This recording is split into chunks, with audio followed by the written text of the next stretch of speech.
Patuloy si Vladimir Putin sa paghahanap ng paraan para magsagawa ng negosasyon para wakasan ang digmaan sa Ukraine dahil hindi naging epektibo ang pagsisikap ng Estados Unidos bilang tagapamagitan. Malapit nang matapos ang pagsalakay ng Russia sa Ukraine ayon kay Presidente Vladimir Putin kahapon. Bukod pa rito, tinawag ni Putin ng hindi inaasahan ng presidente ng Ukraine na si Ginoong Zelensky at inamin na handa siyang makipag-usap ng direkta sa Kyiv anumang oras. Nagpaiwatig siya na hindi na makakatulong ang pagsisikap ni Trump bilang tagapamagitan.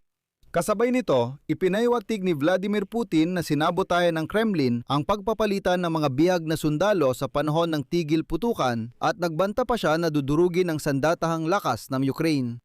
Ngunit pagkatapos ng parada sa Moscow noong ika-9 ng Mayo, nalaman na ang punong ministro ng Slovakia na si Robert Fico ay nag-abot pala ng mensahe kay Vladimir Putin mula kay Volodymyr Zelensky. Pagkatapos, sinabi ni Fico na hinihintay na ni Putin ang tawag ng Pangulo ng Ukraine para makipag-usap. At ngayon, si Putin ay tumutukoy na ng isang partikular na tao sa Europa na dapat maging bagong tagapamagitan. Ako si Alexei Pechi, pag-usapan natin ang paksang ito. Pero bago tayo magsimula, hinihiling ko na mag-subscribe kayo sa YouTube channel na ito at ilike ang episode. Mag-iiwan ng komento sa video na ito at mag-subscribe sa Telegram channel ko, Pechi News. Nasa description ang link. Dito agad namin pinopost ang mga balita kapag may dumating. Kaya, ang pagsalakay ng Russia sa Ukraine ay malapit nang matapos ayon kay Pangulong Vladimir Putin ng Russia. Ginawa ng diktador ang ganitong pahayag habang ipinapaliwanag sa mga mamamahayag kung ano, sa kanyang palagay, ang naging dahilan ng digmaan. Sabi ni Putin, 5 taon na ang labanan at ito lang ang malawakang yugto ng digmaan. Dahil ang mga lider ng globalistang paksyon ng mga elitista sa kanluran habang nakikipaglaban laban sa Russia gamit ang mga Ukrainyo, ay iginiit na wag lagdaan ng Kyiv ang kasunduang pangkapayapaan na di umano'y naabot sa pagitan ng delegasyon ng Russia at Ukraine sa Istanbul noong 2022 narito ang eksaktong mga salita ni Putin. Lahat ay nangakong tutulong sa Ukraine at sinimulan nilang palalain ang alitan laban sa Russia na nagpapatuloy hanggang ngayon. Sa tingin ko, papunta na ito sa katapusan, pero seryoso pa rin ito. Sinabi rin ni Putin na ang parada ng tagumpay noong ika-9 ng Mayo ay unang beses mula 2007 na walang ginamit na kagamitang militar. Hindi dahil sa mga konsiderasyon ng seguridad, hindi dahil sa banta mula sa Ukraine, at hindi rin dahil labis na natakot si Vladimir Putin. Hindi, ayon sa kanyang sinabi. Прежде всего, потому что вооружен... Lahat ng kwersa ay dapat ituon ang kanilang pansin sa tuluyang pagdurog sa kalaban sa loob ng isinasagawang espesyal na operasyong militar.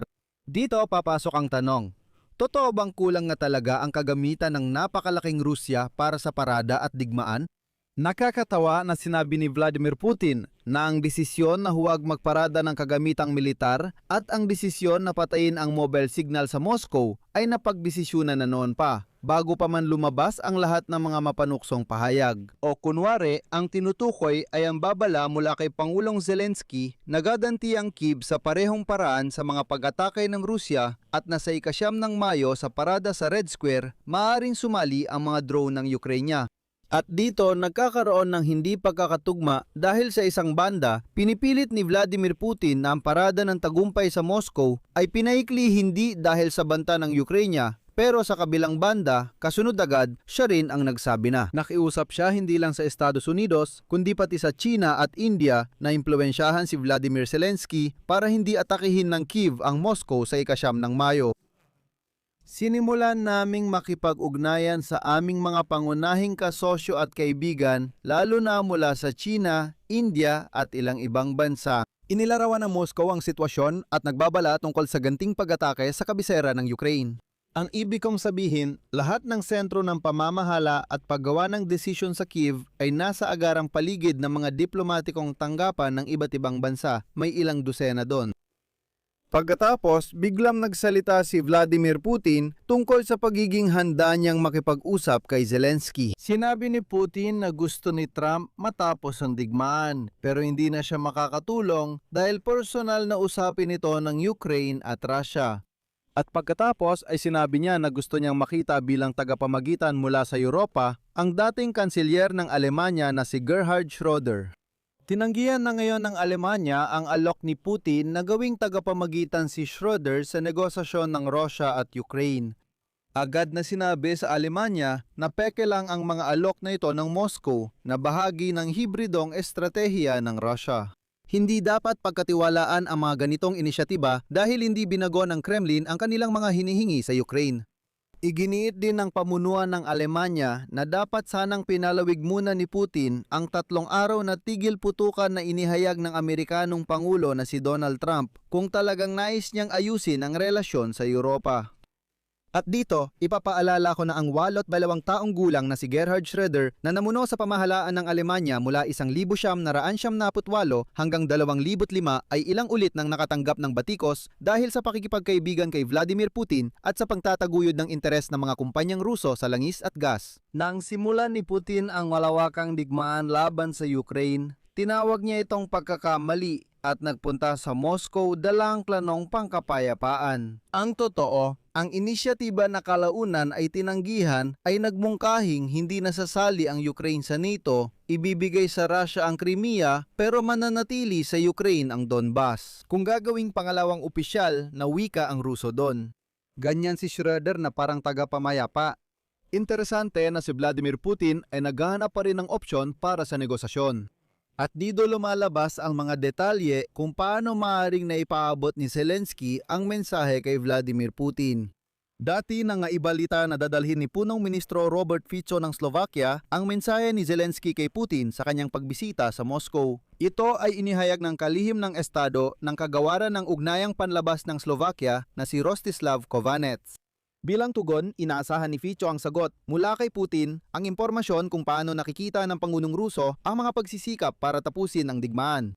At dito mahalagang tandaan na si Zelensky ay nakipagkita kay Robert Fico bago ang biyahe nito sa Moscow, sa Yerevan, kung saan ginanap ang summit ng European Political Community. Gusto kong ipakita sa inyo ang maikling video na nagpapakita ng pagbabago ng retorika ni Vladimir Putin. Makatuturan nito. Dahil noong 2022, tinawag niyang banda ang mga awtoridad sa Ukraine. At kahapon, ika-9 ng Mayo, bigla niyang sinabi na handa siyang makipag-usap kay Ginoong Zelensky. Muling nananawagan ako sa mga sundalo ng Ukraine, angkibin ninyo ang kapangyarihan. Mukhang mas madali tayong magayos kaysa sa grupong ito ng mga adik at neo-Nazi na nakukuta sa Kyiv. Ang panig ng Ukraine, si Ginoong Zelensky ay handang makipagkita ng personal. Oo, narinig ko yan.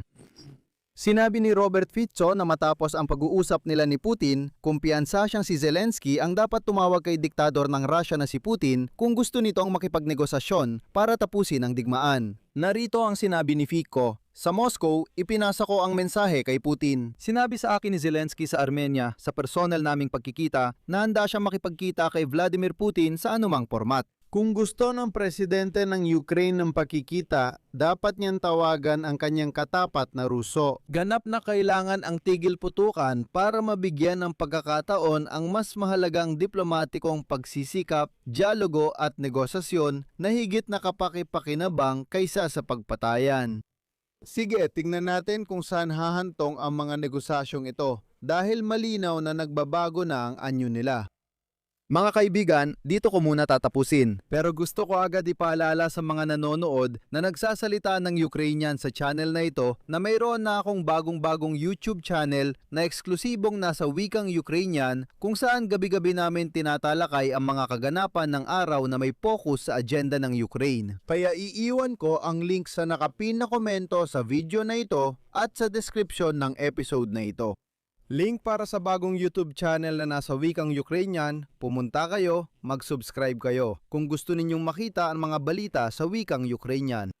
Sa mga komento sa ilalim ng video na ito, isulat ninyo ang inyong opinyon, ang inyong mga konklusyon at syempre, mag-subscribe kayo sa YouTube channel na ito. I-like ninyo ang episode na ito. Kung nais ninyong suportahan ang YouTube channel na ito, maaari itong gawin sa pamamagitan ng donasyon o bayad na subscription bilang sponsor. Sa mga link at detalye sa description ng video na ito o sa QR code na makikita sa inyong mga screen. Yan lang po, ingatan ninyo ang inyong sarili. Paalam sa lahat.